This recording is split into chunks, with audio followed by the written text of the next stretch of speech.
Allen and get us started. Sharp dressed man.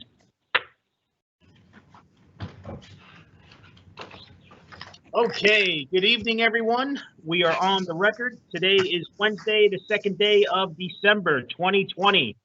2020 is going by so fast. Thank goodness. Thanks God.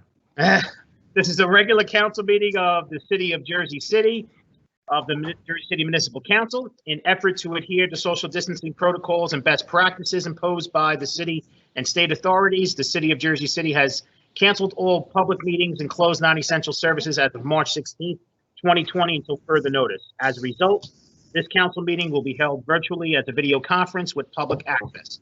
We had a scheduled 6 p.m. start. The clock on my computer is showing 6:01 p.m. May we have a roll call for the commencement of this meeting? Councilperson Ridley. Here. Councilperson Prinzeri. Here. Councilperson Baggiano. Yeah. Councilperson Saleh. Not here yet. Councilperson Solomon. Here. Councilperson Robinson. Here. Councilperson Lavaro. Here. Councilperson Rivera. Here. He is there with his Jack Lambert jersey on. I wonder why. And Council President Waterman. Here. We have 8 council members in attendance at 6:01 p.m. Can we kindly rise for a moment of silence, please?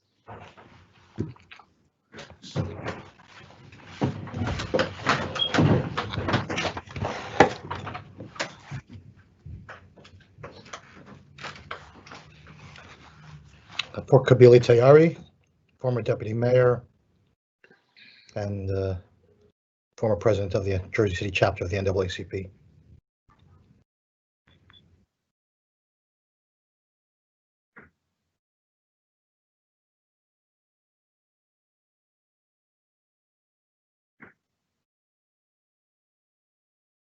Thank you very much. Kindly remain standing as we salute the flag. I pledge allegiance to the flag of the United States of America and to the republic for which it stands, one nation, under God, indivisible, with liberty and justice for all.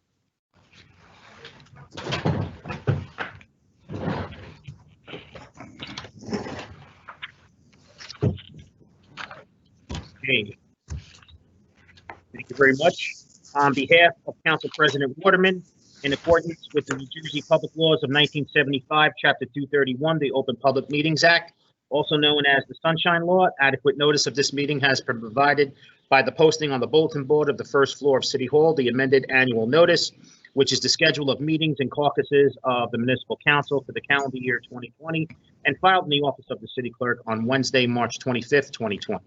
In addition, at its time of its preparation, the agenda of this meeting was similarly disseminated on Wednesday, November 18th, 2020, at 1 p.m. to the Municipal Council, Mayor, Business Administrator, Corporation Council, and the local newspapers, and posted on the city's website, so I can certify as to our total compliance with the Sunshine Law.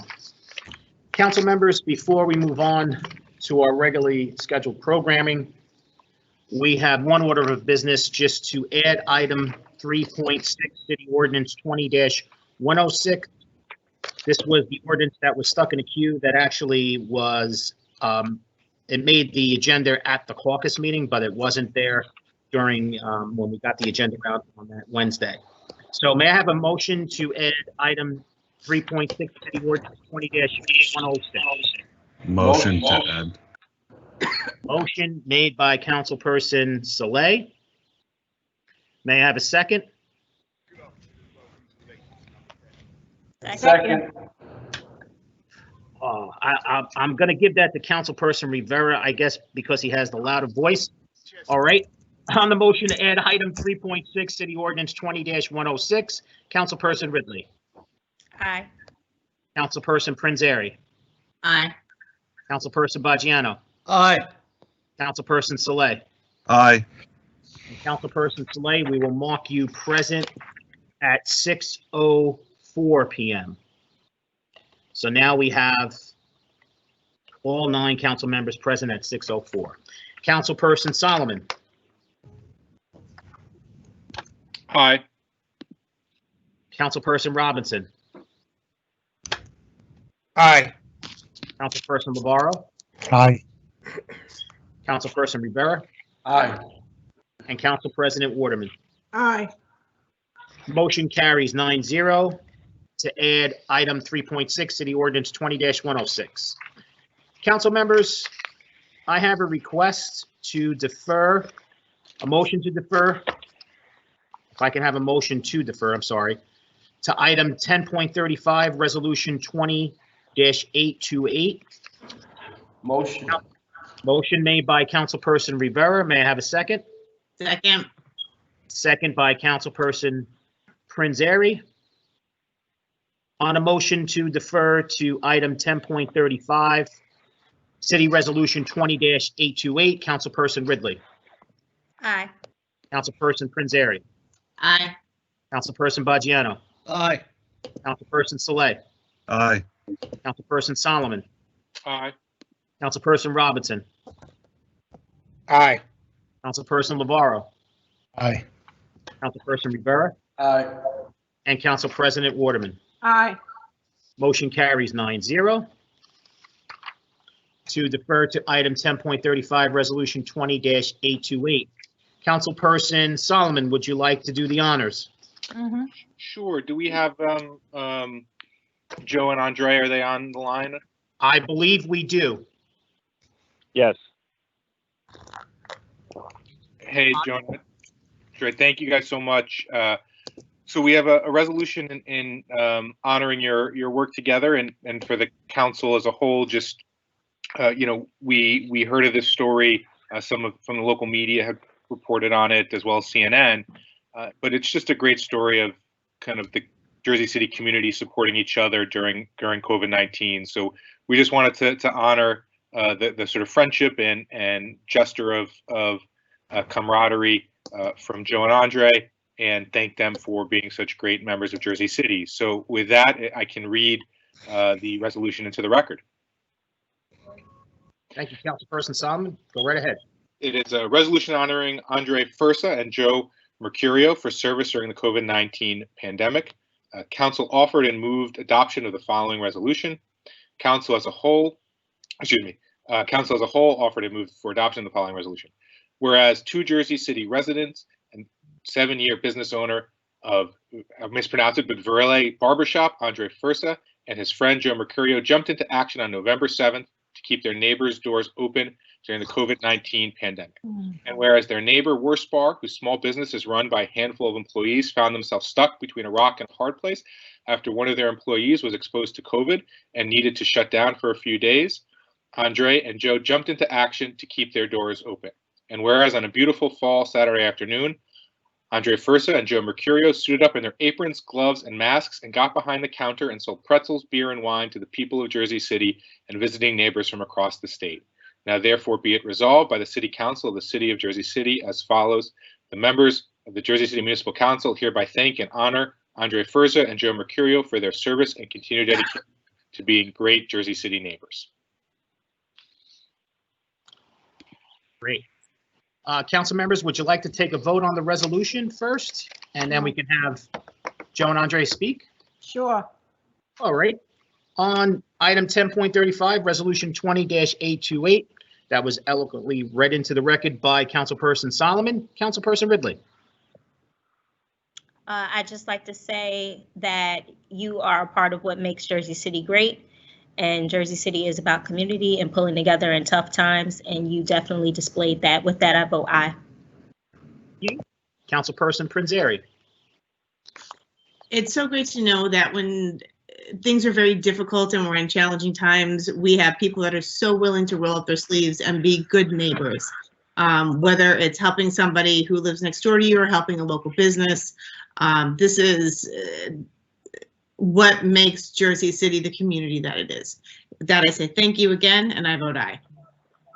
Thank you. Councilperson Solomon, Baggiano. Whoa. I agree with Denise and Mira and say thank you. Thank you. Councilperson Saleh. I will echo the comments of my fellow council colleagues and just say thank you for your service to our community. Thank you. Thank you. Councilperson Solomon. As a regular patron of Worst Bar, I know how delicious their brats and fries are. So I'm so glad that the neighboring barbershop stepped in to keep them open. And we know it's been tough on all businesses and all small businesses, restaurants and barbershops in particular. And I thank you guys a ton for being great neighbors. And I know you would do it without any recognition whatsoever, but we're appreciative that you did it, and you deserve all the recognition you get. So with that, I proudly vote aye. Thank you. Councilperson Robinson. Yeah, I just want to say great work. It's because of citizens and neighbors like you that, I love Jersey City so much. You make it easy for us to sit and hear. This is the best part of the job for me, honoring those who need to be honored and working with the community. I proudly vote aye. Thank you. Councilperson Navarro. Yeah, Andre and Joe, can I ask a question? You're both with Vero Barbershop, right? So I am. Joe is just a friend of mine who I happened to be with at the time when we went over there. So he kind of just like came along with us. Okay. Also, I'm not sure if he's on this call. I'm sorry, I couldn't hear you. Somebody was blowing their nose. I said I'm not sure if he's on the call, but I will definitely relay all the kind words. Okay. So I don't know if we've met before. I've only visited Vero Barbershop once, and to date I've gotten my haircut at a couple places throughout the city. But if anyone's watching the video right now, they can see that I haven't had well, actually, they probably can't tell because I don't have much hair left. But but I haven't gotten a haircut since COVID has started. But that being said, I have been to your shop once, and you did a great job, and appreciate that. That being said, this really exemplifies kind of the spirit of we're all in this together, right? And these are tough times for everybody, and God bless you for what you're doing. Can I just ask you, how are you guys doing now? Like, it's 23 days since you did that thing, since you did that act of kindness. Yeah, well, like in regards to that, or in regards to COVID? Yeah, I mean your business and with regard to COVID, and I don't want to take up a lot of time. I just wanted to ask, like, are you guys holding up? It's a second wave now. Yeah, doing well. Yeah, all things considered, it could definitely be worse. So I'm definitely grateful and fortunate. Well, thank you so much for your service and that, and reaching out to your neighbors and that act of generosity and kindness and just stepping up and doing that. I definitely vote aye. Thank you. Councilperson Rivera. Andre, Joe, I mean, that's what you call, stand by. That's what you call feeling the heartbeat of the city of Jersey City. Very proud of both of you for doing what you did, and I proudly vote aye. Thank you. And Council President Waterman. Andre and Joe, I want to say thank you for your service, and it's acts like this that inspires others that there are kind people out there, people that care. So I want to say thank you, and may God bless both of you, and I pray that your business increase. Yeah. Very good. I vote aye. Thank you very much. Item 10.35, Resolution 20-828 is approved unanimously, 9-0. Congratulations, Andre and Joe. Well deserved. Thank you so much. Thanks for the kind words. You got the clap. Oh. Joe, I'm sorry. Are we speaking to Andre? Yes. Andre, would you like to say a few words to the council? I just really appreciate you guys recognizing that and the kind words that you guys had and all that you guys do for the community. Sorry, my dog is freaking out in the background. That's okay. All good. Thank you for the service for the community, Andre. Really appreciate your service. Thank you so much. Of course. Thank you. Congratulations. Thank you so much. You're welcome. All righty, council members, on to our regular order of business. Before we do that, I would just like to announce, and you guys can see him, our new acting business administrator, John Metro, and his new digs over there. Looks like a lot of empty shelves over there behind him, but I'm sure he'll fill them soon. Welcome, John Metro. Thanks. Welcome, I have John. plenty of books and materials in my other office. So Just Councilwoman Prinzeri wants to know if you're stealing her background. That's because that was the thing with the business administrator. yeah, I noticed that. I'll have to come up with something different. Okay. The comic books. Now, I'm happy to give you a shot of all the cookbooks in the kitchen. If that's Okay. Yeah. Might have to steal Rich's. I'm not sure. We'll figure it out. Listen, John, at least we just got take the all last. comic books over from your other office? Alrighty, on to our first reading ordinances. Item 3.1, City Ordinance 20-101, an ordinance of the City of Jersey City and the County of Hudson, New Jersey, providing for a special emergency appropriation of $13 million, providing for the payment of contractually required severance liabilities resulting from layoff or retirement of employees. Item 3.2, City Ordinance 20-102, an ordinance amending Chapter 254, Property Maintenance, Article 6, Minimum Standards for Basic Equipment and Facilities, Section 254-27, Heating Facilities, Duty to Supply Heat, to amend the regulations on boiler inspections.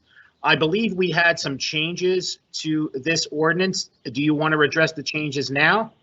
And I believe Nick Strausser from the Law Department will walk us through the changes as well. Yes, if we could address it now, just so the council is clear before they're voting. But Sure. basically, the change was adding language so that we would match what the state law says. It didn't change any of the timing, but it was more related to temperature and so forth. So I'll let Nick go through it. But we did double check, like we said last time, that we would make sure we were in compliance with the state law. And we had a little bit of time in between the caucus and the council meeting this time. Yes. Given holiday, so we were able to do our due diligence correctly. Amanda, if you wouldn't mind just putting up the ordinance and then scrolling down to the attachment, I believe that's what Nick is going to require to go over the changes. Thank you. Thank you, Sean. Thank you, Councilwoman Ridley. Just going back to our conversation at the caucus a week and a half ago now about this ordinance, the Law Department confirmed the state law, the relevant two pieces of relevant state law. One is statutory, it's NJSA 26:3-31, and the other is from the administrative code, it's NJAC 5:10-14-4. They said that the specific temperatures that buildings need to be at during given times during the year. So we just mirrored that in two portions of the code or of the ordinance. So you have part A here, A1A here, and then scrolling down to part 7. Those are the changes that we have made since the caucus are in red.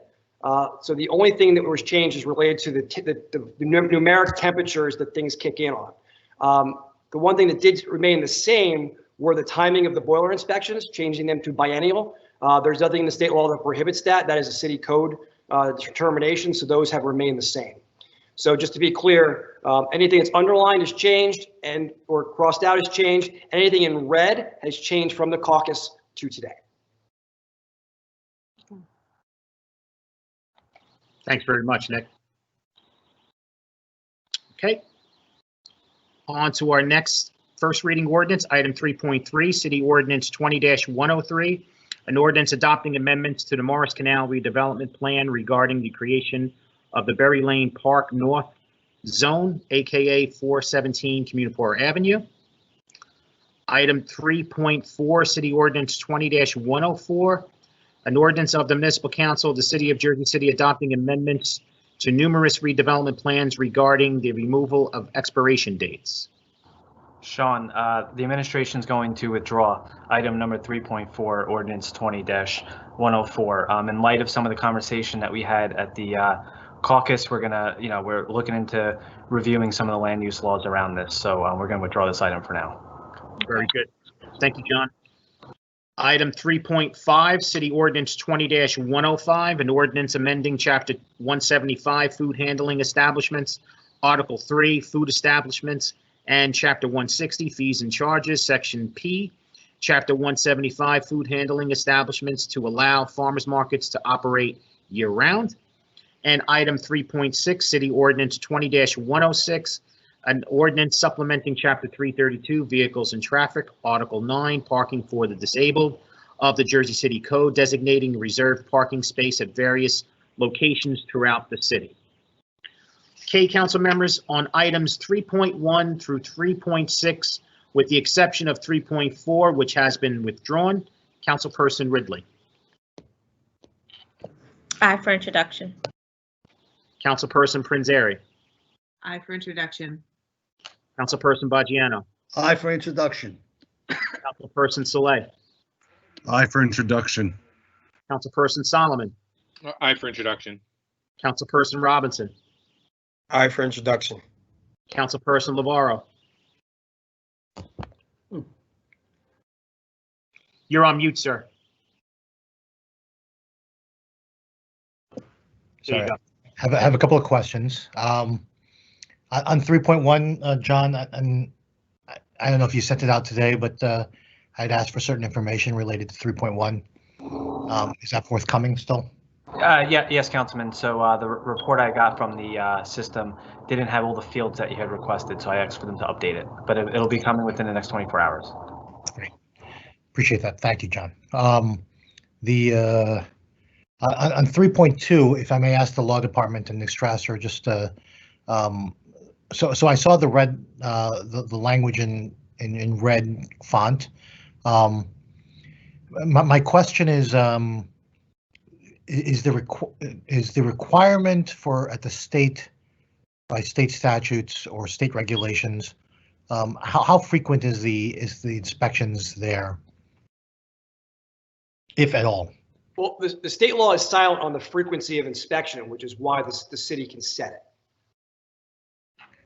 So there is no, they just require an inspection, but they don't, it doesn't say in those. It gives the requirements of what the heat needs to be, but does not give the requirement that there needs to be regular inspections to boilers to make sure that those inspections or those temperatures are actually met. So in other words, if they discover there's a problem and the boilers are not up to the standards required by the state law, that's obviously a violation of the state law. But there's nothing in the code or in the state code or the state statutes that say these need to be inspected often in order to make sure that those standards can be met. So when it gets cold, that the temperatures are able to be met that the state law requires. So the code has had it as annually, and we're moving in the amendment offered by Councilman Ridley moves it to biannually. It does not change the fact that if the event there's a violation, that a tenant complains that says, hey, my heat's not at a certain temperature, it does not absolve the landlord of saying, well, 6 months ago, a year ago, I got the inspection. These inspections are preemptory, but it does not absolve the landlord of saying, I got an inspection, therefore, if the heat's not working, that somehow gives them a pass. Right. And just to be clear, we're changing it to biennial, and we're also changing it to 4 families or higher. So we're removing the single family, 2 family, small homeowners. Right. So as far as like the state requirements as it pertains to inspections, do they just pertain to 4 families or 4 units or more, or more than 4 units? No, like I said, the inspection requirement is something that comes at the local level as to the frequency of the inspections. The state law does not lay out how often those inspections would need to be. So the state has no inspection requirements at all. Is that what you're saying? Right. What I'm saying is that they set these standards for what the boilers have to be able to meet, but they don't set the standard for how often the inspections would need to happen. Yeah, that's not, and respectfully, I say this, that's not my question. My question is, does the state have inspection requirements, period, whether it's meeting a certain standard or not, but do they have inspection requirements? No. No. Okay. Very good. Let me just continue to move through here. Thank you for withdrawing 3.4. I think that's the prudent course of action, and And so that's appreciated that you remove that. That being said, let me just speak to 3.3. I'm guessing I see a couple of people listed as speakers on the public speaking list, and I'm guessing they're going to speak on 3.3 specifically as it pertains to the Morris Canal redevelopment plan amendments and 417 Community Avenue. I just want to point out the letter received a couple of communications and just a handful, literally like less than 5. So regarding Ordinance 20-103. The one that I just want to bring to the attention is from a resident of Ward F and the Morris Canal area, Dana Patton, where she raised a number of issues. And I just want to put this on the record for myself as well, that the 5% affordable housing requirement, as I said previously last meeting, for the development that was proposed there, that was insufficient to, I think, given the sort of density and increases that we're providing, that potentially are granting here with this amendment. While it's better than the workforce housing allocation designation in last meeting and with Laurel and Southwood Court and going up to 80% AMI, I did just receive yesterday the rents for those affordable units at 80% AMI, and this is the number that we've set here with the inclusionary zoning ordinance as well, which is that at 80% AMI, those rents for that studio start at $1,348, right? So that's for a studio. That's literally a one-person household. And so for a family and household that's larger, those numbers escalate substantially as far as the rents. And this is all information directly from the developer themselves. I'm sorry, from NW Financial rather, which was obtained from, I would assume, from the developer. That being said, that's the number that we set, but it points to the idea that 5% affordable housing is insufficient. That City of Jersey City deserves more than 5% for the kind of density and additional profit that we're providing for the developer. And that's really, it's not just to be clear, it's really not the density, it's the profit, the economic profit, that the financial profit that developer is going to obtain as a result of these changes in the zoning. And as a result, we as residents of Jersey City deserve more than that. She pointed to the idea that the rec center is it's gonna be a shell essentially with a basketball court, without a build out of anything else outside of that, as well as funding for the programs. I'll just say to that we'll look to address that, and we did receive some information. And I want to thank both the developer as well as NW Financial and others for providing the information about that as to what the some of the costs were related to this program and so forth. This initiative. She refers to the public area not being actually public, that it's going to be at the discretion of the developer as to how the public can access the public plaza. This actually just came up a couple of months ago in a downtown development, and if memory serves me, I did vote no on that one as well, as for an agreement with regard to the public plaza. And so I would say to have the same reservations there, that if it's going to be a public plaza, that we need to make sure that the public plaza and the rights for Jersey City residents are protected there, to ensure that we have greater access to that as a public use for the greater public. The other issue that she raised was the business incubator language is vague, and it leaves it to the developer to choose the businesses accepted, and that the reduced rent is only for a limited amount, which is specifically 10 years. And we've talked about this as it pertains to residential rents, and I would argue that for the business incubator, that we should be looking at a longer term for the business incubator, because that is literally calculated into financial analysis from NW Financial as a significant community give back to the city. I do consider it a significant community give back. I do consider it a community give back, but with the limit that it currently is, which is 10 years for the rent,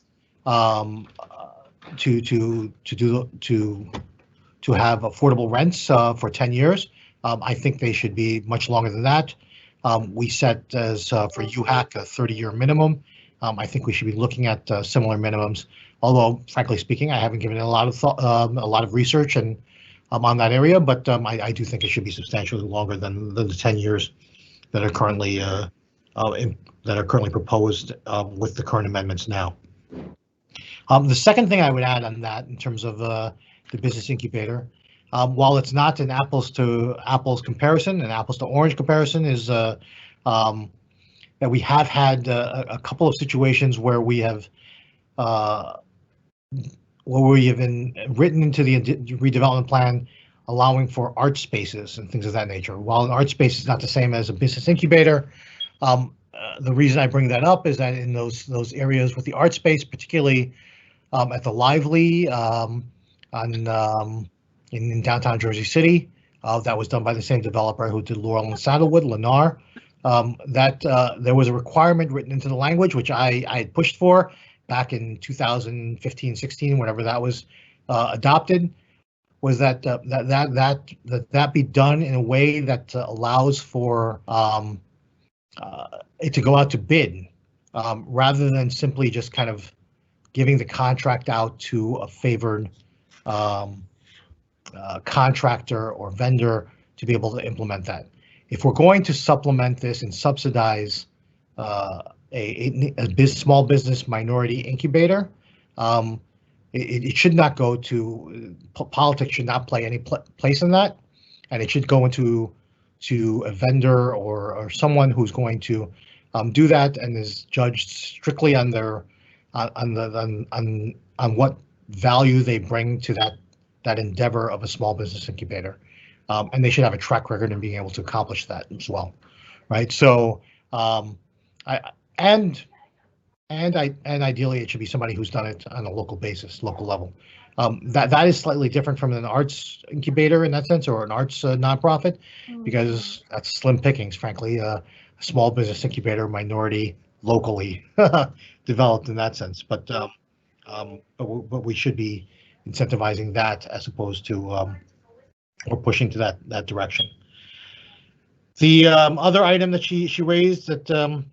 And I say this respectfully, I'm not targeting anyone in particular here, but she talks about literally, I'm just going to read it directly. It says, we also have concerns that individuals voting on this will be able to personally profit in the future from this project. And we feel there should be something legislatively to prevent that from happening. I would agree on that point wholeheartedly, and that we should include language that will allow for that will prevent that from happening. One should not be voting on this, whoever it is, not just anyone here on the city council, but beyond the city council, anyone who's involved in lobbying or acting as a facilitator, an expediter in these matters should not be able to profit from this sort of venture, not just here or any other development project for that matter, as well. So I would like to introduce language, and since I've just received this language today, this email today as of this afternoon at 4 p.m., I'm going to reach out to the law department and to Councilman Robinson, as well as the administration, to ask that we draft language so that we can maintain the highest standards around this. I'm going to close with this. My biggest priority here is I think two things. If this should move forward, that there be more affordable housing, and secondly, that the business incubator, which is a significant portion, if anyone's looked at the financial analysis, I hope everybody in the council has, that the financial analysis points to the rent loss for the business incubator, that we make sure we maximize the benefit for Jersey City. Right now, the 10 years for the business incubator for those minority businesses is far too low. And frankly, it's an insult and a slap to the face to Jersey City to say that it's 10 years to keep that in place, because the actual value of that goes on in perpetuity for the developer. So after 10 years, to be able to remove that restriction from them, they will then be able to accrue profits and net profits in perpetuity beyond the first 10 years. And I'm no expert on business, and I'm sure others are on this or have better ideas on that stuff. But I don't think you can judge a business by its cover within a short 10-year window frame, ultimately. And so, You're going to have a conversation with Robinson too, right? I will happily have a conversation with Okay. Robinson and the administration on all of these matters. I also think, and my number one priority is also just increasing affordability and the number of units there as affordable housing and getting it to a lower affordable housing AMI on that stuff. Okay. That being said, I'm gonna vote no for now, but I am open to, as I was earlier, to voting yes if we can make amendments that make this work. And look forward to having those conversations with the administration and Councilman Robinson. Okay. Okay, let's. And vote yeah, aye, and all the rest. Okay, so what item are you voting no on, Councilperson LeVar? 3.3. 3.3. Thank you. And aye on all the rest. Got it. All right. Councilperson Rivera Aye. and Council President Waterman. Aye. Okay, items 3.1 through 3.2 are introduced 9-0. Item 3.3 is introduced 8-1, with Councilperson Navarro voting no. Item 3.4 has been withdrawn. Item 3.5 through 3.6 are introduced 9-0. Okay. Before I move on to the second reading ordinances, just have some housekeeping. Members of the public, I'm going to call for a public hearing on these ordinances. There's 3 second reading ordinances. When I do call for a public hearing, it is then the time for you to provide your name and telephone number through the live event Q&A. We need your full name and your telephone number, and then we'll patch you through the meeting. With that being said, I'm going to read item 4.1, City Ordinance 20-098 into the record. It's an ordinance supplementing Chapter 332, Vehicles and Traffic, Article 3, Parking, Standing, and Stopping, Section 332-22, no parking at any time on 16th Street. This is a public hearing for this ordinance. Any member of the public wishing to be heard, please contact me through the live event Q&A and provide me with your full name and telephone number, and we will patch you through the meeting.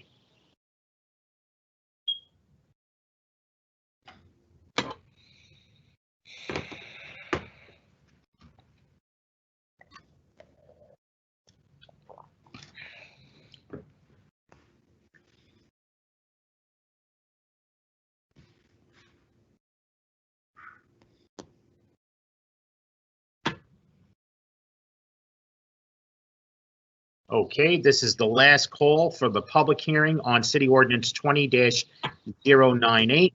Any member of the public wishing to be heard, please contact me through the live event Q&A and provide me with your full name and telephone number, and we will patch you through the meeting.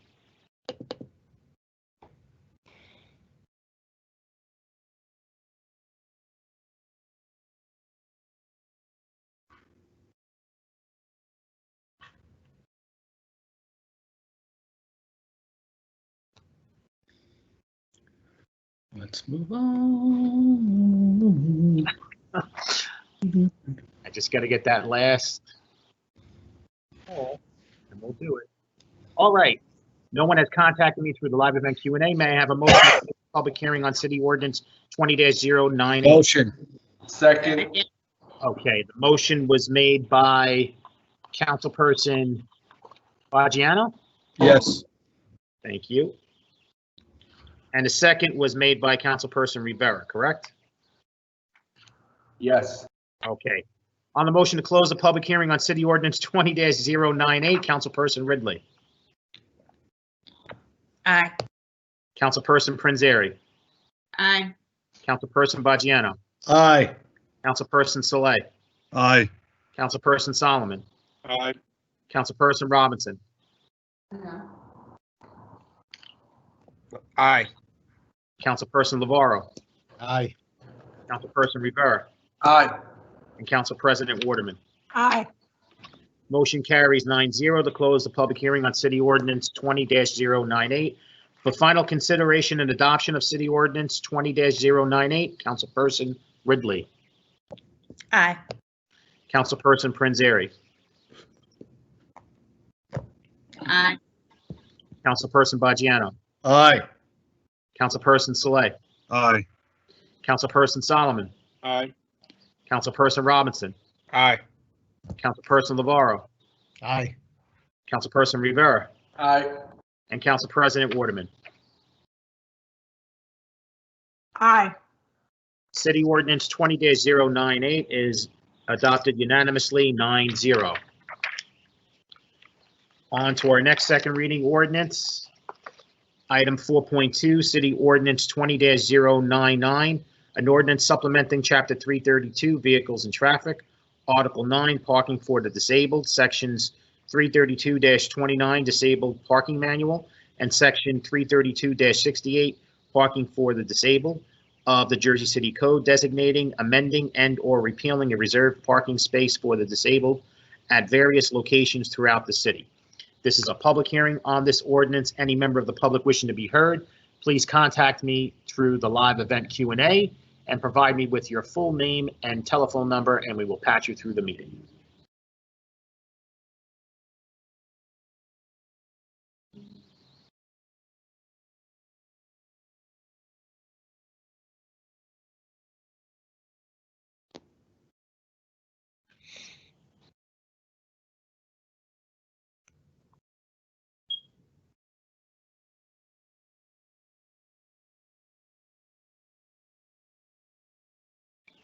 Okay, this is the last call on the public hearing for City Ordinance 20-099.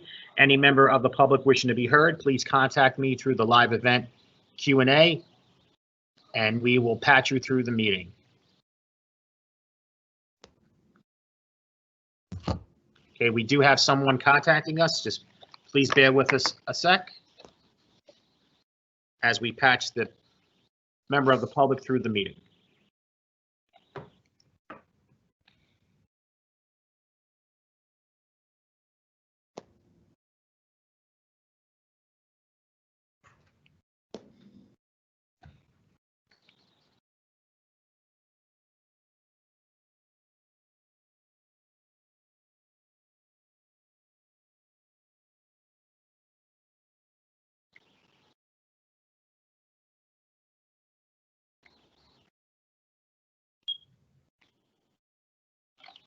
Just bear with us.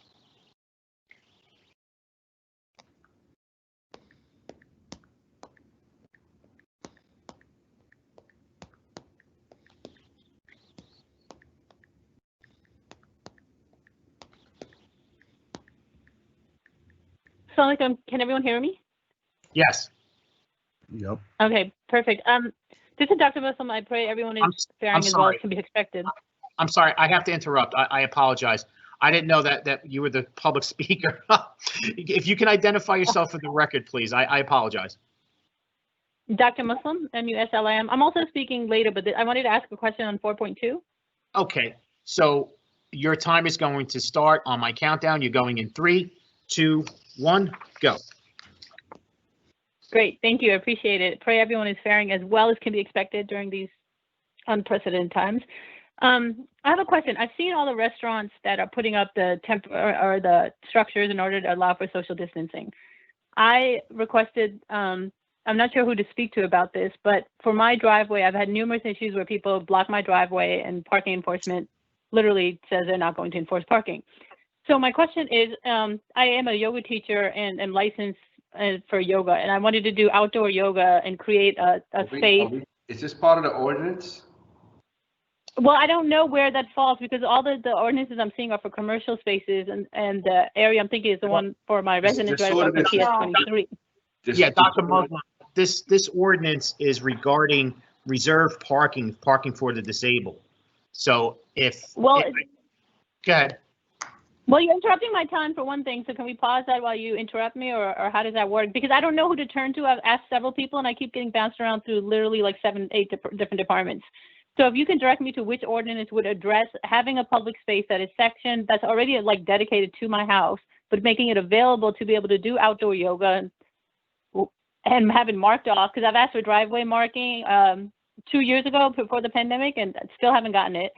So I'm a little frustrated and don't know who to turn to. Dr. Muslim, if you want, can you email me at ysaleh@jcnj.org and I can field this request. It's ysaleh@jcnj.org and I will take care of it for you. Yusuf, where does she live? Will do. Thank you. Appreciate it. Anytime. Thank you. Okay. Was that Councilman Baggiano? Yeah, where do you live? She lives in your ward, In your Councilman district? Call me also. I I'll live tell in you your what to do. I'll tell you what to do when they tell you something like that. They can't enforce it. Believe me, that's totally incorrect. Yeah, I emailed you several times since 2018. It's been getting lost in the shuffle. So, You not emailed me? sure. Maybe I'll never copy did both of you. Yeah, so just to keep everything moving. Thank I'll you. ask I'll Angelica, follow but I up. haven't seen any email on that, something like that, but you call me, I'll tell you what to do. Call me on Okay, my cell. thank you. Okay. Oh, actually, I don't have your cell phone number. Or can you email that, or how do I get that? I don't want to put it on the air here. Call me after. I'll give you my personal. Email Bill with me and Boggiano. Yeah, email Yusuf and he'll send it to me and I'll get back to you. I got Okay, perfect. Thank you both. Okay, thank you very much. This is still a public hearing on ordinance 20-099, and a member of the public wishing to be heard, please contact me through the live event Q&A and provide me with your full name and telephone number, and we will patch you through the meeting. And just a reminder, we need to stay on the subject of the actual ordinance when speaking on the actual ordinance that is being a public hearing being held on.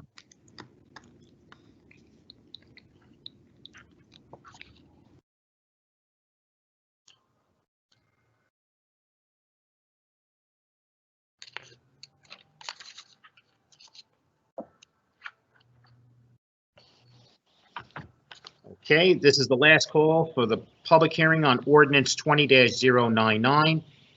Any member of the public wishing to be heard, please contact me through the live event Q&A and we will patch you through the meeting. Provide me with your full name and telephone number.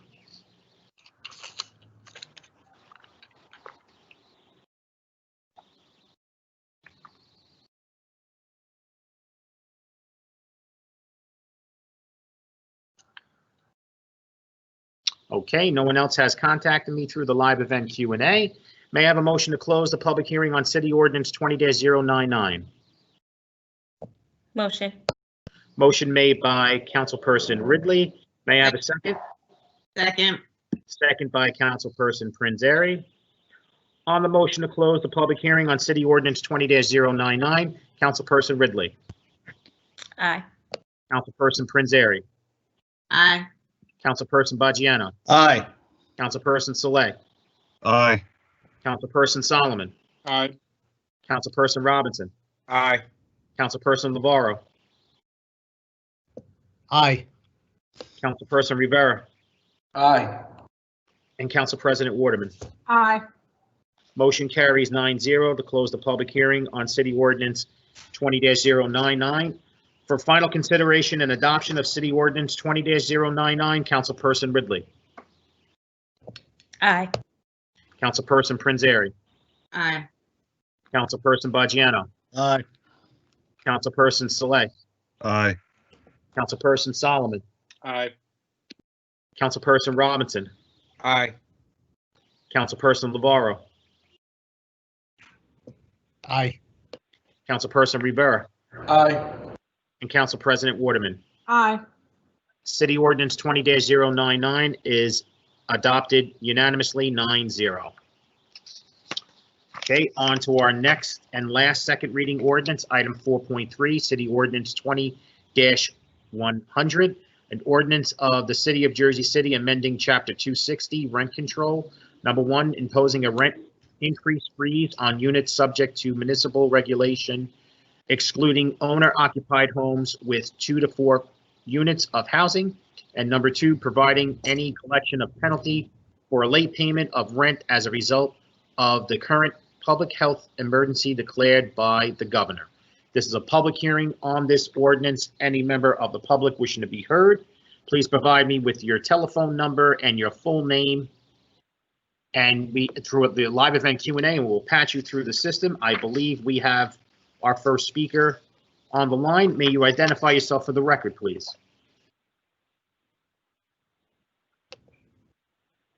Hello? Do we have our speaker on the line?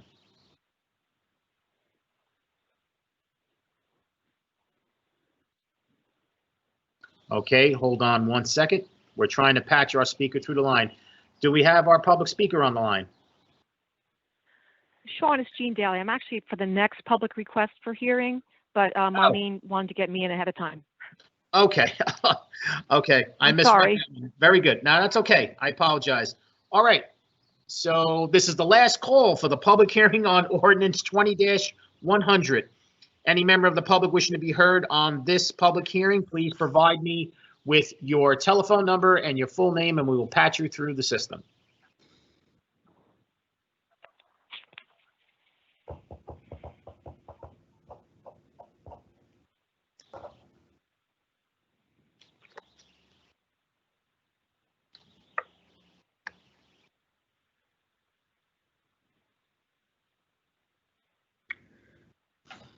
Motion. Hold on. 1 second. I'll give you the motion. All right. No one else has contacted me through the live event Q&A. So we have a motion made by Councilperson Baggiano to close the public hearing on City Ordinance 20-100. May I have a second? Second. Second by Councilperson Prinzary. On the motion to close the public hearing on City Ordinance 20-100, Councilperson Ridley. Aye. Councilperson Prinzary. Aye. Councilperson Baggiano. Aye. Councilperson Soleil. Aye. Councilperson Solomon. Aye. Councilperson Robinson. Aye. Councilperson Lavarro. Aye. Councilperson Rivera. Aye. And Council President Waterman. Aye. Motion carries 9-0 to close the public hearing on City Ordinance 20-100.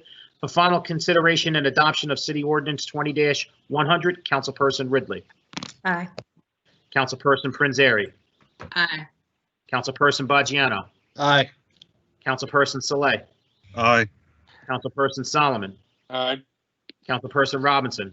Aye. Councilperson Lavarro. This is the final vote, right? That's correct. Okay. So just thanking all my colleagues. It's already passed with the 5 votes, 6 votes rather, I should say. So thank you all for passing this. Thank you for Councilman Solomon, who started all of this back in, I guess it was April or May or June, somewhere around there, when we started the rent freeze. We are hopefully turning the corner here, and with a vaccination hopefully around the corner, I anticipate that we're probably going to need one more after this. This gets us through March 15th. If things go perfect, and I say perfect, then we're at a vaccination that they say within 6 months, that 70% of the state would be vaccinated. Hopefully that's 70% of Jersey City as well. That being said, we will look at another extension of this probably beyond the March 15th, but hopefully we will get past this. And I know folks are struggling and having a real challenge with this, with this rent freeze, and for homeowners and property owners who have to deal with kind of the rent freeze itself. Hopefully relief is around the corner as well, when Congress can come to some agreement, hopefully sooner rather than later. That being said, thank you to everybody, and we're all in this together. We're gonna get through this together. I vote aye. Councilperson Rivera. Aye. And Council President Waterman. Aye. City Ordinance 20-100 is adopted unanimously 9-0. Okay, before we move on to our public request for hearing, I just wanted to announce to all the speakers that council members will not verbally respond during the segment. Sometimes it appears that some of the members of the public believe that the council is legally required to provide them an answer, and that is not correct. So if any member of the public is looking to ask a question, the best way to do that is to contact them directly, either by phone or email, and provide your question, and hopefully they will provide an answer to you if you contact them directly. With that being said, our first public speaker, I believe we have on the line, 5.1. If you can identify yourself for the record, please. Yes, it's Jean Daly. Is there any chance you could put the timer in front of, because I don't see it right now. Do you see the timer now? Nope. It should be on the side of the municipal council. It should be like in red with white numbers. Well, I'm familiar with it, but it's not present right now. You want to just refresh your computer before you start? Nah, you just tell me when to shut up. Okay. All right. So your time is going to go down on my countdown in 3, 2, 1, go. Oh, thank you, Sean. It actually did pop up, but it's not ticking. A couple of things. One, I actually wanted to speak to Yvonne, who's next, because she had concerns about emergency access with the bike lanes and such. There actually is an international fire code. It's federal. It's 503.4. And it does say that traffic calming measures shall be prohibited unless approved by fire code officials. And specifically, they're talking about speed bumps and how speed bumps damage the equipment and actually it has thrown members of fire departments off the trucks and it harmed them. So that's for Yvonne, because I was sort of concerned about that myself. But actually, what I'm really here to talk about is, yes, unfortunately, again, the Exchange Place Alliance. There was a meeting, I guess, November, I don't know, 17 or 18th, had their last meeting, and there were issues, again, regarding the Open Public Meetings Act. I'm sure you're sick and tired of hearing it, but it's because I'm sick and tired of having inaction by the council. The fact is, you, the council, created the Exchange Place Alliance. Any SID has to be created by a municipal council.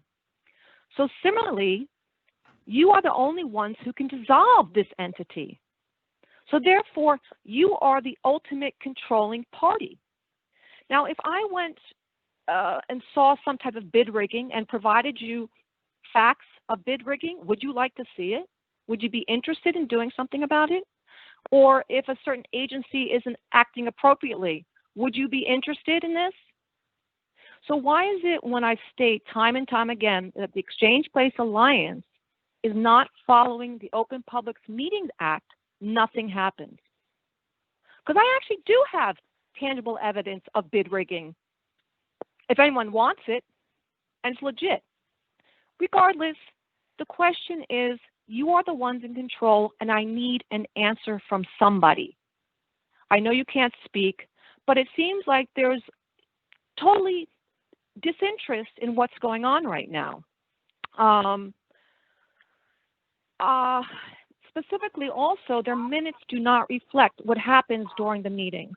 For example, there was a recent minutes that came up that state that a letter was read into the meeting. Did not happen. That a conversation about police patrolling down Exchange Place, overnight police doing special runs down in Exchange Place, that discussion never happened. There's something else. About the Owen Grundy Pier did not happen during these meetings. And because they are virtual, I have no way of saving them. I have Oprah, the Exchange Place Alliance. Yes. Your time is up. Okay. Thank you very much, Sean. Thank you. You're very welcome. Right, bye. Take care. Okay. Before we move on to our next public speaker, I believe 5.2, it's Yvonne Balser. Yvonne, I want to apologize to you publicly on the record. You did indicate when you requested to speak that you did want to speak on the item 20-100. It was an oversight on me, and I was waiting for you to contact us through the live Q&A, And unfortunately, I missed that on when you requested to speak. So I apologize for that. But I will allow you to address the council if you want. I mean, they did already vote on it. I don't know if you still want to address the council on that. Yes, I ordinance. do want to address the council on that one. Okay, I'm going to give you an additional 20 seconds to do that. Is that okay? Well, it's going to take me more than 20 seconds, but I'm a little annoyed because it's the second time this has happened. It happened also at the previous meeting, which I was not called, and I also registered for it. So the second time this happened, I registered to click with that ordinance on the city's website, and I was not called. Okay. So the second time it happened. I did apologize, and I'll apologize for the last meeting, and I'll apologize for this meeting. But in the future, what I think you should definitely do, because I think what we're going to do is probably change that protocol on there because it's very confusing for us. The best way to contact us to want to speak on a second reading ordinance is to contact us through the live event Q&A so we can all see it. Okay, well, I don't know what to do. I have to do both. The reason why I want to speak on that particular ordinance is because, first of all, my name is Yvonne Walter. The reason why I want to speak on that one is because today in the Jersey Journal, you have pages 10 through 50, double columns, 50 columns of people who are in tax lien, and the city is only worried about one group of people, tenants. We really do not care about the homeowners. And what you pass means owner-occupied 1 to 4 family homes, 1-family homes, and condos are the people that will only be paying the taxes. That's all. And so we have a $300 million shortfall from the Board of Ed. And I've done a video a couple of years ago on what each unit pays. And we have in Jersey City people paying $200 a year in taxes on their unit under affordable housing, whereas you have a single homeowner family paying $20,000. You have people in this city who are losing their homes. 5,000 of them are on this list, over 5,000 names, and you're only worried about tenants. And I think that's absolutely, show me in the city's a charter that I'm supposed to subsidize tenants while homeowners are losing their homes due to taxes. Show me where that's a requirement. So I think it's not. The only system that does this is communism and socialism. I think it's absolutely wrong for the city to worry about one group of people when you have in today's paper 5,000 names of people who cannot afford to live here because they're paying for everyone else's freebies to live here cheap. I think it's absolutely wrong. Absolutely wrong. That I know a lot of these people, not everyone, but I know enough of them to know that they lost their homes because they had the same problem as the tenants have, yet they have the same services I have. And I'm supposed to subsidize them because they're tenants and they're not a homeowner. They didn't work 2 or 3 jobs to buy their homes. I think it's absolutely wrong. Either we all suffer or no one gets a break. I think this is nothing but socialism on top of it. And that's all I have to say because I really want to speak about the other issue. I think something is wrong with the city when they only care about one group of people and not the ones who pays the bills. There's something really wrong with that system. I think it's immoral. If you look about it, it's absolutely immoral. I know so many people who lost their homes. So you can start my count on this because I don't want to spend too much time on that. I'm really annoyed by it. On my countdown. Sean, if you want to start the countdown.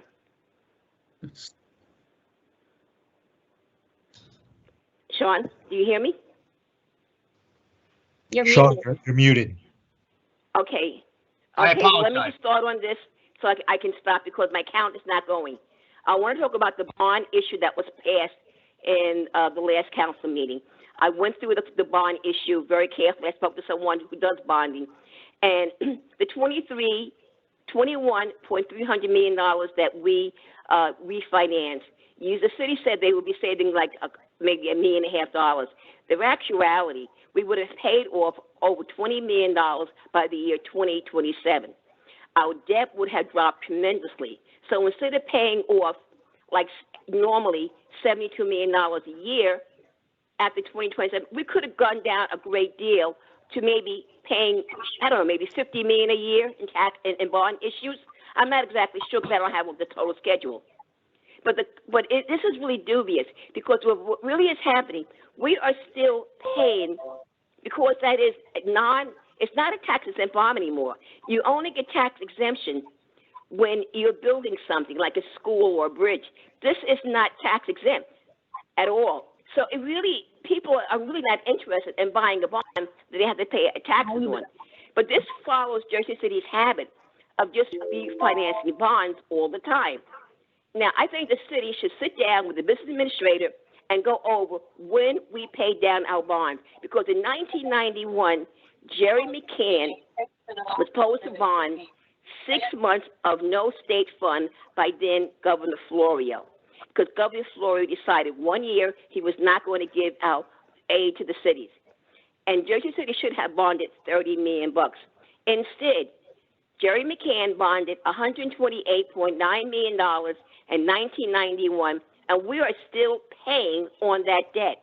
Granted, that debt is nearly paid off, but it was also refinanced sometime like 10 years ago. It was refinanced, and we're still paying off that debt.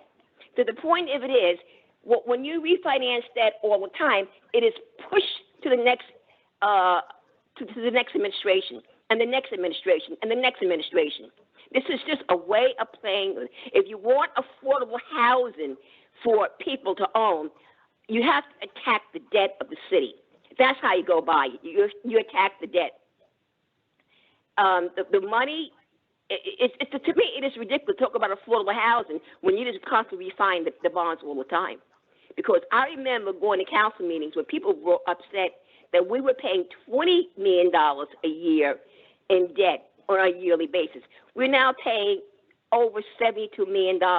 And with this being refinanced and the terminal leave coming up in the next council meeting, who knows what we're paying? Maybe $80 million in that. So how can you give out affordable housing when you refuse to attack the issue of debt?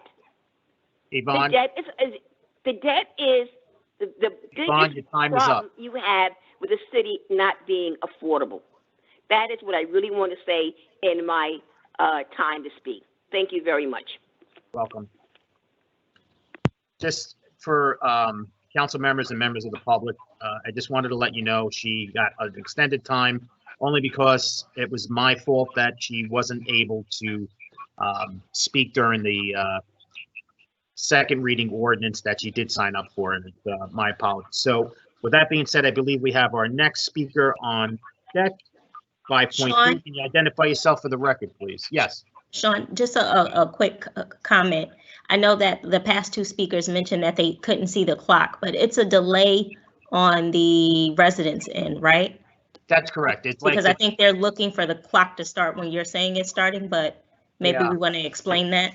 Sure. So very good. Thank you, Councilperson Ridley. So members of the public, when you do hear this, there's like a 25 to 30-second delay, and depending on how fast your internet is, it could be even longer than that. So that's why when I say about your clock, the countdown, your time starts in 3, 2, 1. We do start the countdown, so you would have to take a look at the clock and just monitor the clock as you can, but you will hear a sound at the end when your time is up. And then if you don't stop speaking, I will interrupt you and let you know that your time is up. Thank you so much. And with that being said, I believe we have our next speaker on the line. And if you can identify yourself for the record, please. Sure, Dr. Muslim again. Okay, your time is going to start on my countdown. You're going in 3, 2, 1, go. Good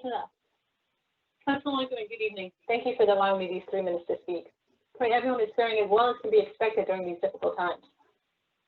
Starting with a prayer just to center myself and others if you like. We all know, please let us stay mindful that yours is the only place we should seek, yours is the only protection we need, and you are the only true source of health, building, contentment. Surah Fatiha.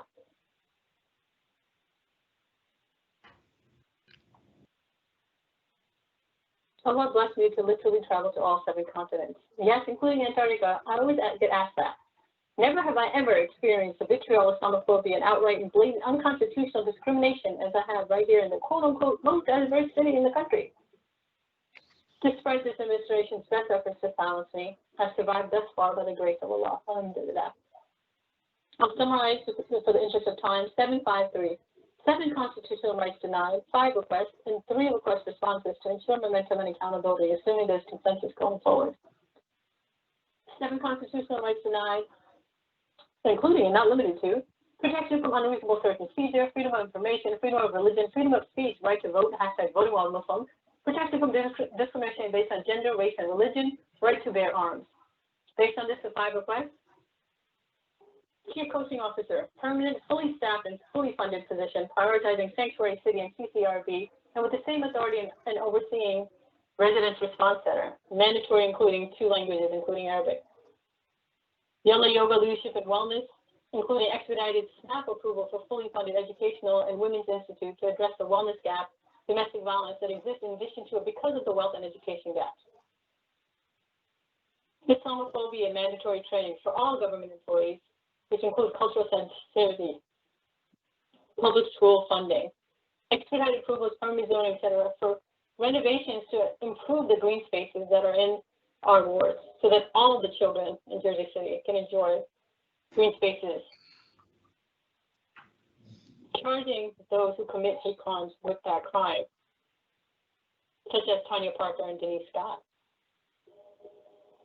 And 3 requests, I'm not sure who would be responsible for this, but we need somebody to be identified as being taking the lead.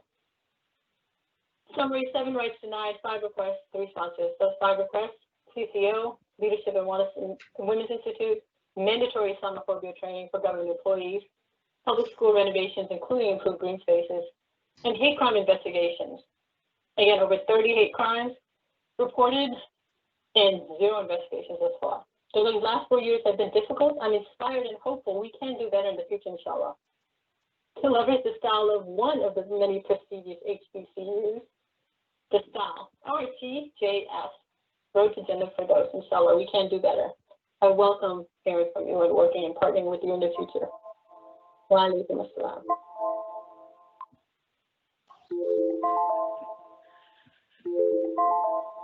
Okay. Thank you. Welcome. Alrighty. I believe we have our next speaker on the line.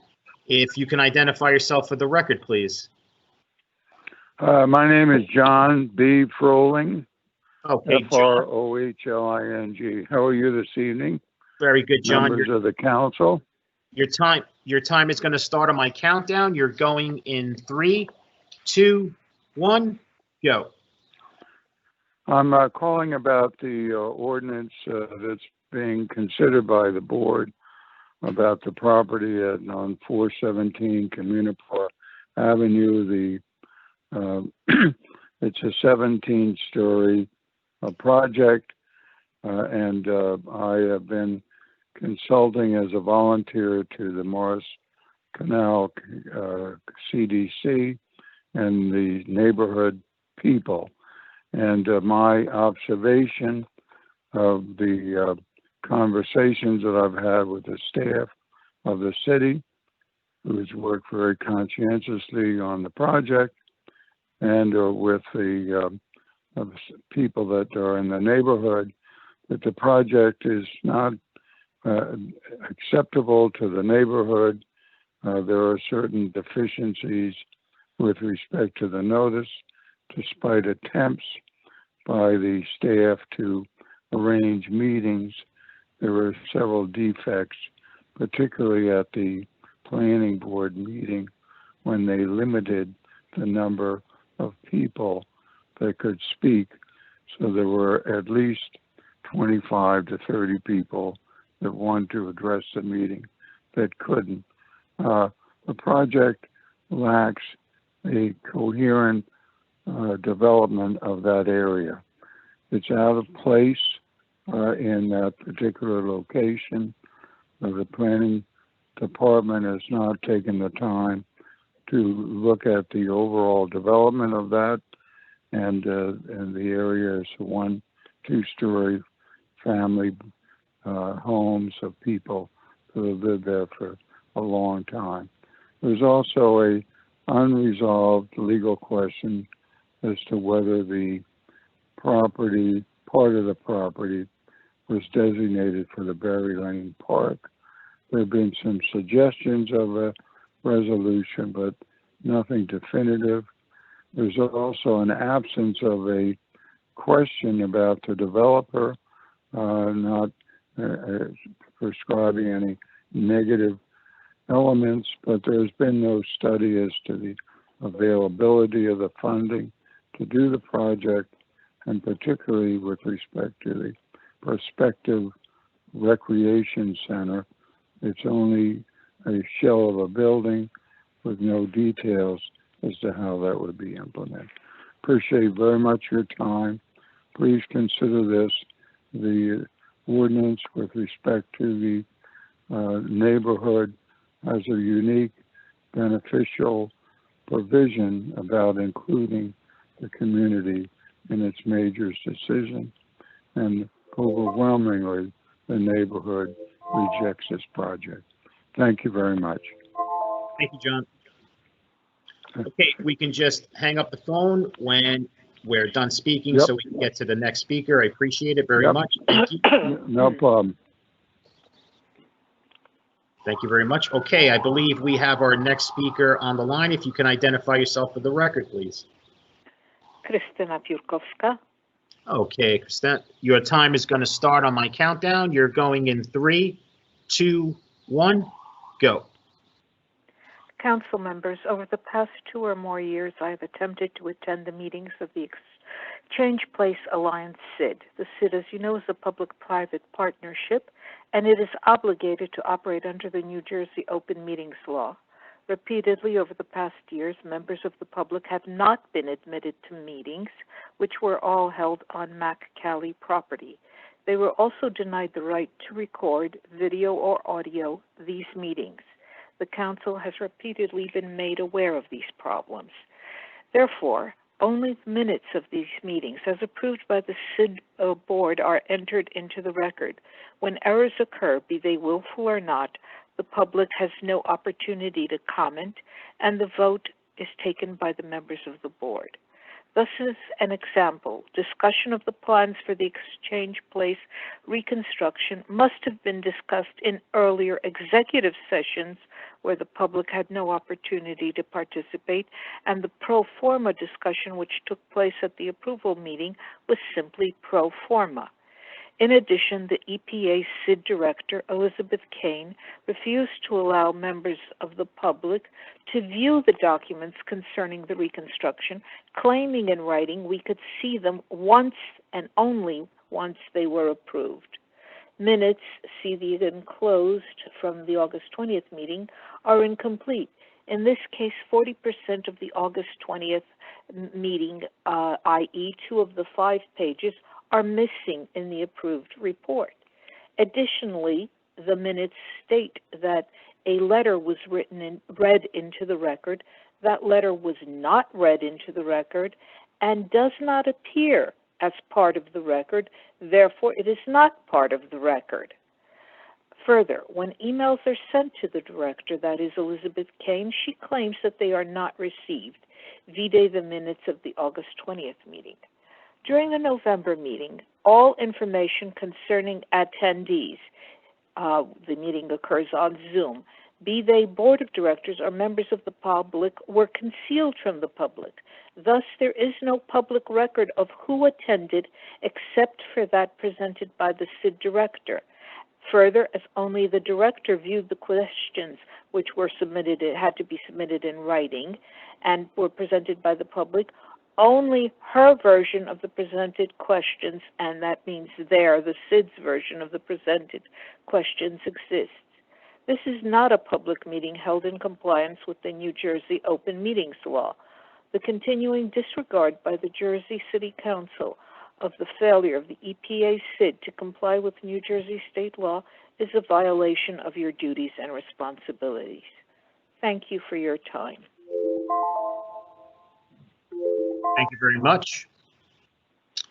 Council members, I did email you the statement that was made by the former speaker and the attachments to her statement as well. So I just wanted to make sure that was part of the record. I think we have our next speaker on the line. With that being said, if you can identify yourself for the record, please. Laverne Webb Washington. Okay, Laverne, your time is going to start on my countdown. You're going in 3, 2, 1, go. Good evening, Council. This is Laverne Webb Washington. It's a pleasure to be in your meeting. I miss you. But I'm here tonight. I'm speaking on the project that's going on in Jersey City that we're having such a problem with today about housing, especially affordable housing, workforce housing, and market. And I think it's a shame and disgrace that this is going on. There's a couple of projects that I've been talking to developers about. One on Woolworth Street in the Lafayette area. I think it's a beautiful project. I think it's well needed. And mainly, I think it's well needed because he's given us a community center for my children in my city. And then the other project is on Armstrong and Garfield. It's another good project. There's one on Ocean. And the south side of Jersey City needs, people think I work for this city in this city, representing them, calling me, they need housing and whatever. So council people, please tonight, I miss you guys, but please work with our community. With such a time going on like this today, with people losing jobs and can't afford rent, and development is still going on, but development is not going on for working class people and affordable. So please take time to work with developers that's doing the right thing, and I appreciate you, and may God continue to bless you. I'm finished. Thank you. Thank you so much, Laverne. It's nice to hear your voice. Thank you. Okay, if we can just end the call so we can get the next speaker on the line, I greatly appreciate it. Just for the record, speaker 5.6 has declined, 5.7 and 5.8 went straight to voicemail. So now we're moving on to our next speaker, which is 5.10. If you can identify yourself for the record, please. Yes, hi, this is Louis Mont. Okay, Louis, I'm sorry, I didn't mean to interrupt you, but your time is going to start on my countdown. You're going in 3, 2, 1, go. Okay. Hi, I am the developer of the property at 417 Municipal, and just wanted to make a couple of comments regarding the project. We have taken almost 2 years. Excuse me, I just ran up the stairs. I need a second. We've taken almost 2 years to design and redesign several times our project. We have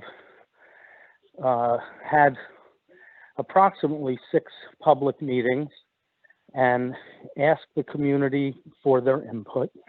We designed the building to accommodate many of the requests that we had. Regarding the incubator space in particular, I hear all the comments Councilman Lavarro had made, and I just wanted to be clear to everyone that the actual idea to open the retail space as an incubator was mine, and I worked with Councilman Robinson to hammer out how many square feet and what the rents might be and how long that we might have this incubator running.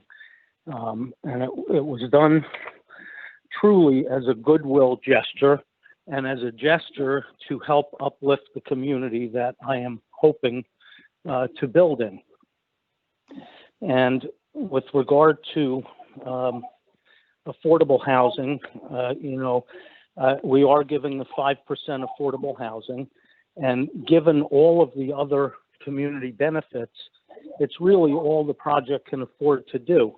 With regard to those benefits, we're building a recreation center that the combined construction costs, soft costs, and the land that's under the building total over $8 million.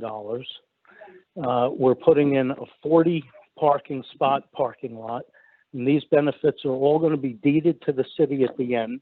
The parking lot is worth almost $1.3 million.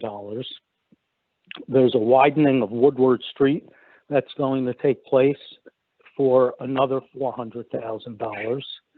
And the incubator, just the construction cost of it alone is almost $1 million, its portion of the retail. Combined with the affordable housing losses as outlined in the NW financial report of $9,184,000 and the cost of the affordable improvements of $4.6 million, we're giving back a total of almost $25 million. And the last thing I just want to say is that, sir. Okay, all right. Thank you very much. Thank you. Okay, if we can end the call to get the next public speaker on the line, I greatly appreciate it. I believe we have our next speaker on the line. If you can identify yourself for the record, please.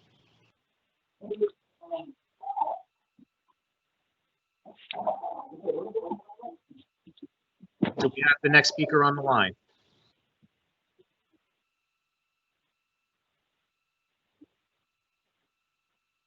If you're still on the line and you already spoke, please hang up the phone so we can get the next speaker patched through.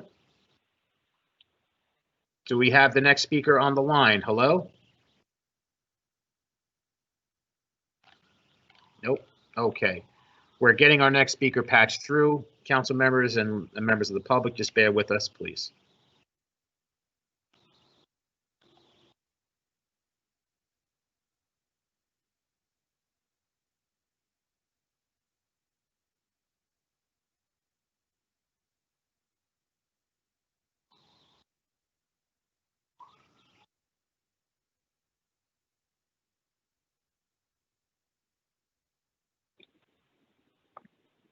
Hello? I believe we have our next speaker on the line. If you can identify yourself for the record, please. Yes, Attorney Evangeline Rivera. Okay, Evangeline, your time is going to start on my countdown. You're going in 3, 2, 1, go. Council members, Hello, I want to thank you for this. Well, is someone else on the line? I believe we have somebody on. We can restart the clock, please. Sorry about that. No problem. So anybody who is on hold, if you can just stay muted until we call to the next speaker. So right now we're on speaker 5.11. Okay, your time is going to start on my countdown. You're going in 3, 2, 1, go. Council members, thank you for this time to speak. My name is Evangeline Rivera. I am calling tonight to register my opposition to Ordinance 2103 and request that the city withdraw this ordinance due to local and state violations. A letter with my and other community members' concerns was sent to you, and it is my belief that it is available to the public. Specifically, our concerns are with violations to the Open Public Meeting Act.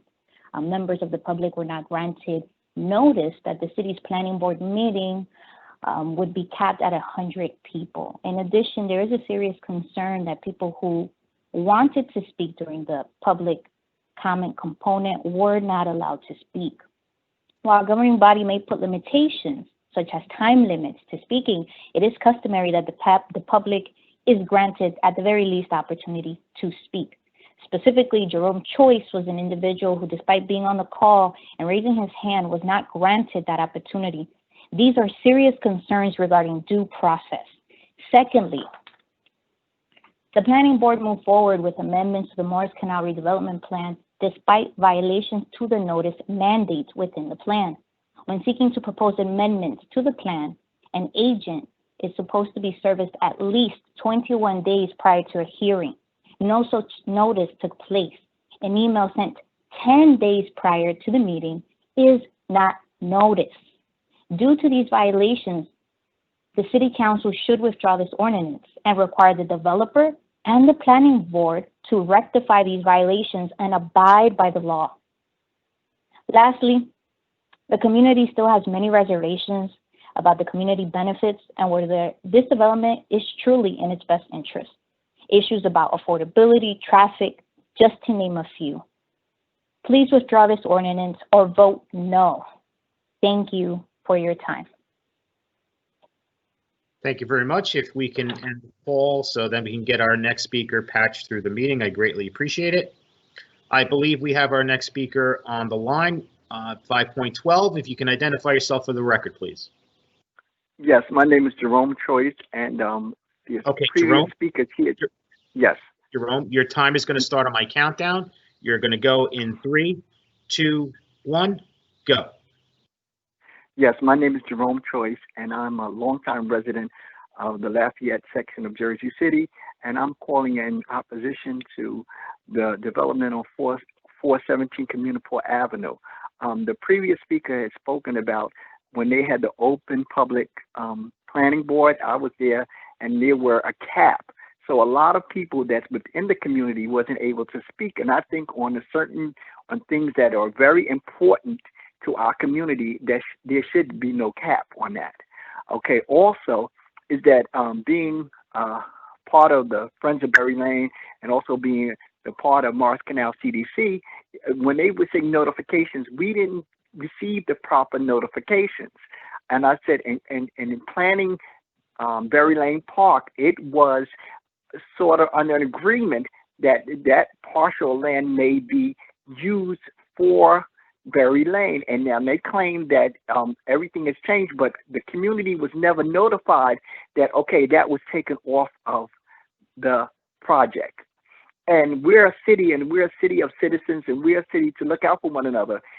Something that was that major, it should have been made known to the community that this parcel of land is may be available or may not be available for us to decide what, if in anything, we could have done to keep that land. And I just feel that that parcel, whatever's being built on it, it doesn't fit our community exactly. We need to. I think the developer, he seemed like a fair person. But what I feel that is that there was not enough reaching out to the community itself in order for the development of this land. So with that, I wish I would withdraw the ordinance. Thank you very much. Okay, thank you very much. If we can end the call so we can get the next speaker patched through the system, I greatly appreciate it. Okay, I believe we have our next speaker on the line. If you can identify yourself for the record, please. Good evening. My name is June Jones. Okay, June, your time is going to start on my countdown. And you are going to go. Just give me 1 second so we can get the clock up.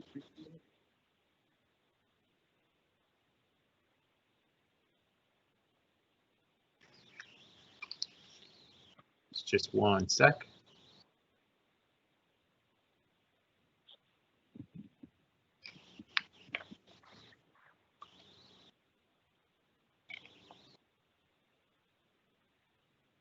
Alrighty.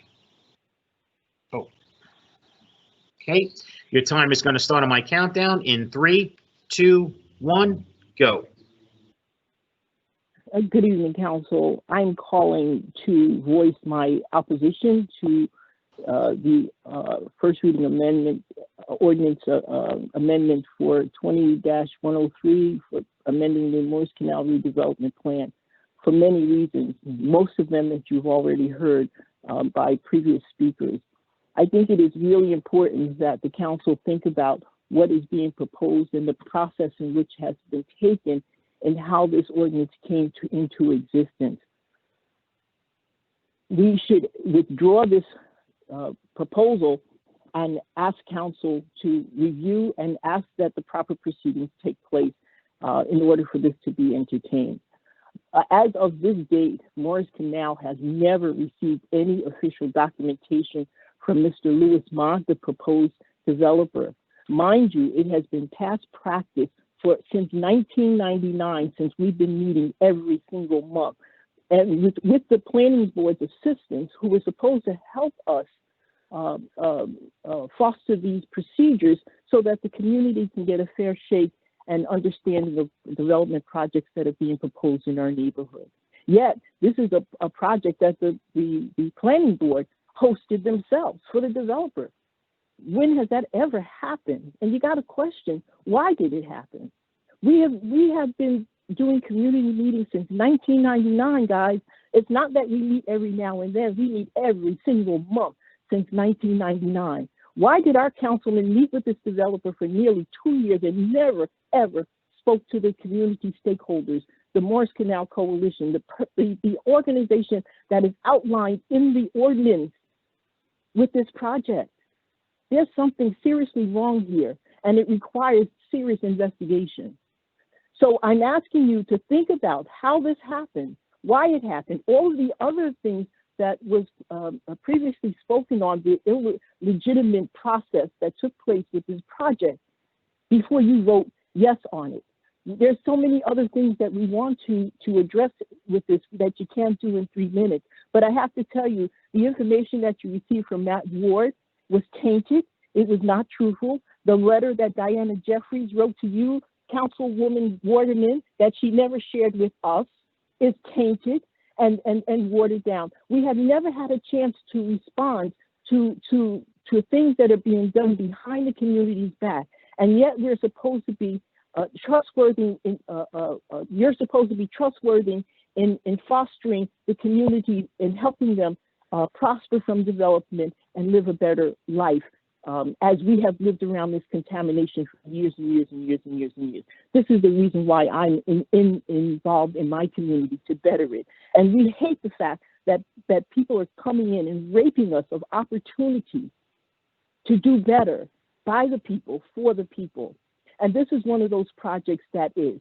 You would circumvent every single person. You use the Black Caucus as a means of a community. We don't ever see the Black Caucus, and 3 of them sit on the council right now. Time they has should expired. never even vote on this. Yeah. Thank you, June. They should not be allowed to vote on time this is up. because they. Okay, thank you. Thank you. You'll hear more from us in the future. Bye. And just for the record, June supplied the information statement that she put on the record, and I emailed it to all the council members and also made it part of our petitions and communications. So just want to make sure that that is part of the record and it's made public. All right, on that note, speakers 5.14 through 16 went straight to voicemail. So we are on 5.17, I believe. We have the person on hold. Do we have our next speaker on hold? Yeah. Okay, I'm here. can you identify yourself for the record, please? Okay, good evening, everyone. This is Uche Akpa, and I'm calling about... Uche, yeah. Your timer is going to start on my countdown. You're going in 3, 2, 1, go. Okay, so I'm speaking tonight about the amendments to the Morris Canal Redevelopment Plan. I've lived in the Lafayette neighborhood for 7 years and currently a member of Fountain of Salvation Church in the neighborhood. In the time I've lived in Lafayette, the neighborhood has seen a lot of development. Much of the development's been welcomed, and the developers have worked with the community to get buy-in. It has been understood that developments are discussed with the Morris Canal Community Group. That did not happen here in a real way. Only certain people got sit-down meetings. The main neighborhood stakeholders were ignored for 2 years. That is disturbing given the redevelopment plan stipulates that it must be discussed and presented to Morris Canal community. This proposed amendment is a major amendment to the redevelopment plan. The plan has been worked on for years and had substantial community buy-in and input. It was done in a way to ensure new developments conform with the character of the neighborhood. This does not.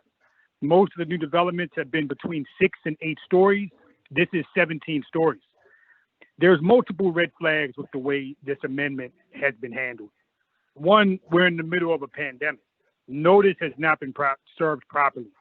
Many members of the community are not aware of what's taking place. Typically, these meetings are in person for all to attend. There was a planning meeting recently. It was capped at 100 participants for whatever reason. Many people were not able to attend, and many were not able to make their position heard. Due process did not properly take place, and this looks to be in violation of the New Jersey Open Public Meetings Act. There's substantial and very vocal opposition to this project. There are many unanswered questions. The height of the building, the lack of real affordable housing, the lack of real community benefit, and many more. There's talk that there's going to be a rec center. Jersey City has rec centers now that aren't getting the proper staffing. So what's going to make this one any different than those? Look, at a minimum, this process needs to be paused. I don't see what the hurry is right now. It feels as though this is being rushed while people are not able to really pay attention. This project is going to change that neighborhood forever, and it's going to usher in high-rise towers being built. I urge you to hear your constituents and review our very real concerns before proceeding this evening. I'm done. Thank you very much. Okay. If we can end the call so we can get the next speaker patched through the meeting, I greatly appreciate it. Thank you very much. We have one last speaker left, and I believe we're trying to get that speaker on the line. Just bear with us 1 second, please.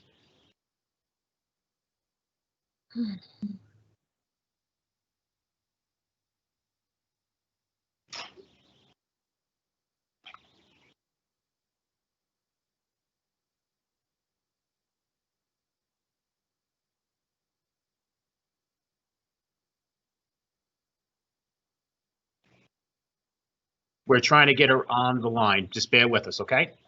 Thank you.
I apologize, council members and ladies and gentlemen of the public.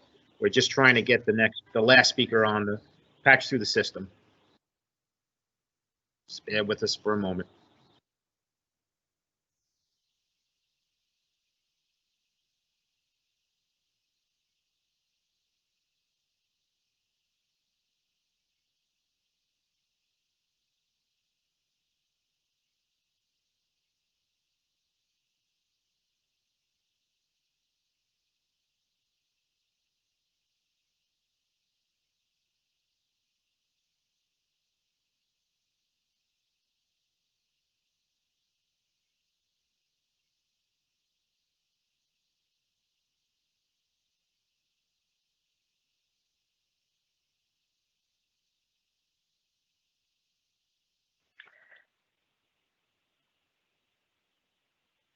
Okay, I believe we have our last speaker on the line. If you can identify yourself for the record, please.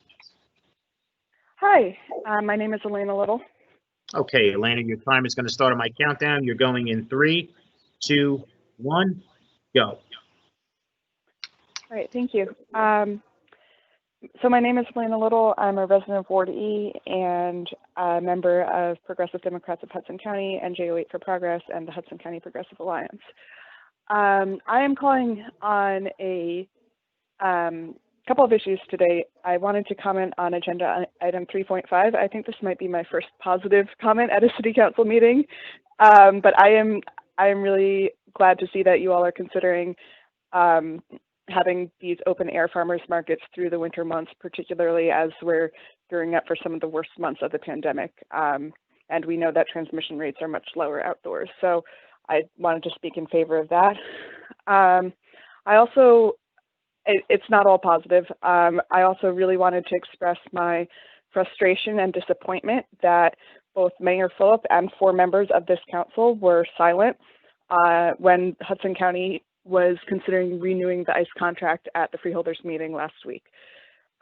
So council members Baggiano, Robinson, Rivera, and Ridley, and Mayor Phillip, I'm just baffled why you would be silent this time when Jersey City presented unanimous opposition 2 years ago in 2018, particularly considering this time they were considering a 10-year contract instead of a 2-year contract last time. So I just am really, really disappointed to see that. But I did want to thank the council members who opposed the contract, Council Member Solomon Lavaro, Prinzure Soleil, and Council President Waterman, and particularly thank you to Council Members Solomon and Lavaro for coming to speak at the freeholders meeting. So that's all I wanted to talk about tonight. But thank you for having me. I yield the rest of my time. Thank you very much. And if we can end the call so we can move on with the balance of our meeting, I greatly appreciate it. Thank you so much. All right, council members.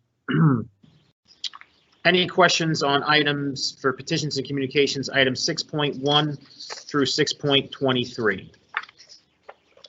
Hearing none. Any questions or comments on Office of Communications 7.1? Hearing none. Any questions or comments on Report of Directors 8.1 through 8.4? Okay, hearing none. On to our claims and addendum number 1. Councilperson Ridley. Aye. Councilperson Prinzary. Aye. Councilperson Baggiano.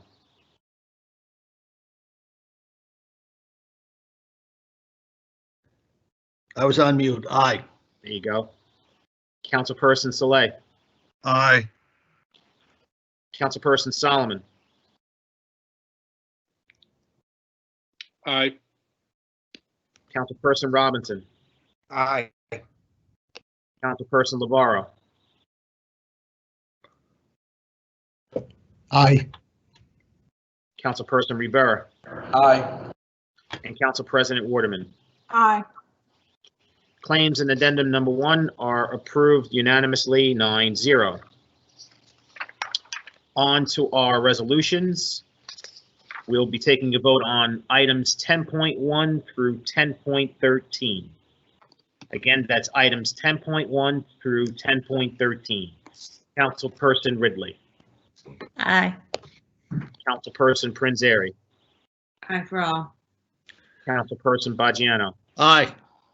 Councilperson Soleil. Aye. Councilperson Solomon. Aye. Councilperson Robinson. Happy 100th birthday, Ms. Daniels. I vote aye. Councilperson Lavaro. Happy 100th birthday, Ms. Daniels. On 10.2, I'm going to vote no. The reason is I've had issues with regard to some of the financial analyses we've had in the past. Just recently, I just want to point out, and for the public record, I should have said this on Ordinance 3.3, is that when you look at the financial analysis memo, it incorporates as part of the community benefits, and some of this may seem like a foreign language without the appropriate context here, but when you're calculating the community benefits, and if we have a financial analyst who does that, who is the vendor here that we're voting on for their contract, that financial analysis calculates what the presumed community benefit is. And in this case, they included the land value for both the public parking as well as the recreation center, which actually seems fair. But if you look at the last financial analysis, just at the last meeting for the previous redevelopment plan amendment, that imputed land value was not calculated, and there's no sufficient explanation around that as to how some of these decisions are made And I think some of it's kind of arbitrary at this point. So for that, I'm going to vote no. I think a lot of this is kind of, let me be blunt about it. I think a lot of it's just politically directed in that sense. So I'm going to vote no on 10.2 and aye on all the rest. Thank you. Councilperson Rivera. Aye. And Council President Waterman. Aye. Okay. Item 10.1 is approved 9-0. Item 10.2 is approved 8-1 with Councilperson Lavarro voting no. Items 10.3 through 10.13 are approved 9-0. On to items 10.14 through 10.23. Again, 10.14 through 10.23. Councilperson Ridley. Aye. Councilperson Prinzary. Aye for all. Councilperson Baggiano. Aye. Councilperson Saleh. Aye. Councilperson Solomon. Aye. Councilperson Robinson. Aye. Councilperson Lavarro. What are we voting on again? Items 10.14 through 10.23. I'm voting aye on all except 10.22, which I'll vote no on. Okay, thank you. Councilperson Rivera. Aye. And Council President Waterman. Aye. Okay, if I can allow me to recap, items 10.14 through 10.21 are approved 9-0. Item 10.22 is approved 8-1 with Councilperson Lavarro voting no. And item 10.23 is approved 9-0. Okay, on to items 10.24 through 10.33, with the exception of 10.30, which has been withdrawn. Again, items 10.24 through 10.33, with the exception of 10.30, which has been withdrawn. Councilperson Ridley. Aye. Councilperson Prinzary. Aye for all. Councilperson Baggiano. Aye. Councilperson Saleh.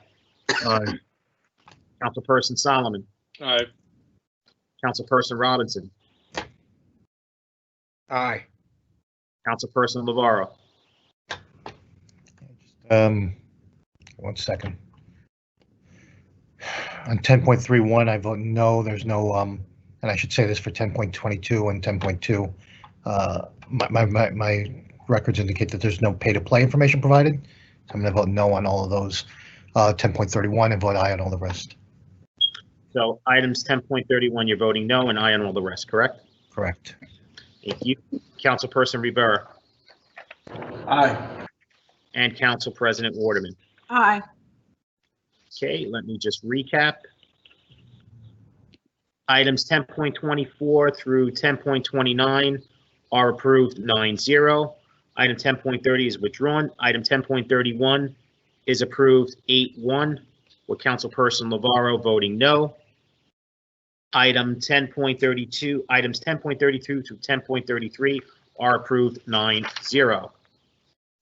And on to the balance of our resolutions, items 10.34 through 10.41, with the exception of 10.40 and 10.42, which have been withdrawn, and also 10.35, which was approved earlier. So we're taking a vote on items 10.34 through 10.41, with the exception of 10.35, which was approved earlier, 10.40 was withdrawn, and 10.42 was withdrawn. Councilperson Ridley. Aye. Councilperson Prinzary. Aye for all. Councilperson Baggiano. You're muted. I know, it keeps on going on mute. Aye. There you go. Councilperson Saleh. Aye. Councilperson Solomon. Aye. Councilperson Robinson. Aye. Councilperson Lavarro. I'm voting no on 1041. Not opposed to the work that's being done there and the engineering work, but I'm going to vote no on that without further explanation, and vote aye on all the rest. Thank you. Councilperson Rivera. Aye. Council President Waterman. Aye. Okay, you would allow me to recap? Items 10.34 through 10.39 are approved unanimously 9-0. Item 10.40 was withdrawn. Item 10.41 is approved 8-1, with Councilperson Navarro voting no. And item 10.42 has been withdrawn. Okay, with that being said, may I have a motion to adjourn at 7:56? Motion. Motion made by Councilperson Rivera, and I heard the second by Councilperson Prince Eric. On the motion to adjourn, all council members by acclamation, please say aye. Aye. We are out of here at 7:56, almost right in time for the Pittsburgh Steelers game, I believe, right? Or is it? No, right Hold now, on, right? 11-0. Are they 11-0 or 10-0? 11. Okay. Okay. I see that's why Councilperson Rivera has that jersey on there. All right. So thank you so much, ladies and gentlemen, members of the council, council president, members of the council, members of the public. Always remember, when you're out and about, please mask up. We're still in this battle against this disease. We're far from out of the woods. The numbers keep rising, so please adhere to the social distancing and please mask up. We really need you to pay attention and follow those rules so we can make it out of this pandemic together. Thank you so much. Have a great night, everybody. I see that 11-0. Good night. Good Good night. luck with the Steelers. Good night. Good night, everyone. Take Are care. we off the air? We